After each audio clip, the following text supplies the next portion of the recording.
Facebook lock ID unlock number Gmail দিয়ে খুব সহজেই আনলক করার জন্য এখানে গেট স্টার্টে ক্লিক করব, তারপরে নেক্সটে ক্লিক করব।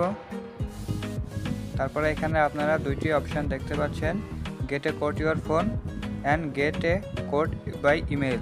তো এখানে আপনারা যেটার মাধ্যমে আনলক করবেন সেটাতে কোড পাঠিয়ে আনলক করবেন। তো আমি জিমেল দিয়ে আনলক করব, এই জন্য get a code by your email এখানে ক্লিক করে দেন গেট কোডে এখানে ক্লিক করব।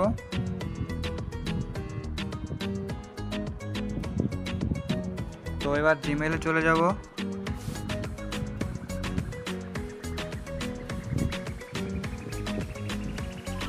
তো দেখতে পাচ্ছেন আমার জিমেলে কোডটি চলে এসেছে। তো এই কোডটি এবার এখান থেকে কপি করে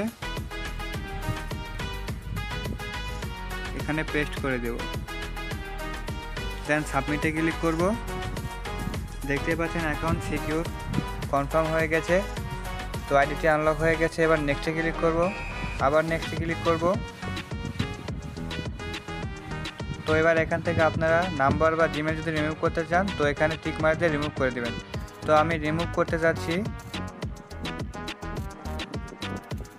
এবার এখানে রিমুভে ক্লিক করব, দেন কনফার্মে ক্লিক করব। তো দেখতেই পাচ্ছেন আইডিটি আনলক হয়ে গেছে। তো এইভাবে নাম্বার জিমেইলে কোড পাঠিয়ে আইডি আনলক করতে হয়। তো ভিডিওটি ভালো লাগলে অবশ্যই ভিডিওটি একটা লাইক দিবেন আর চ্যানেলটিকে সাবস্ক্রাইব করে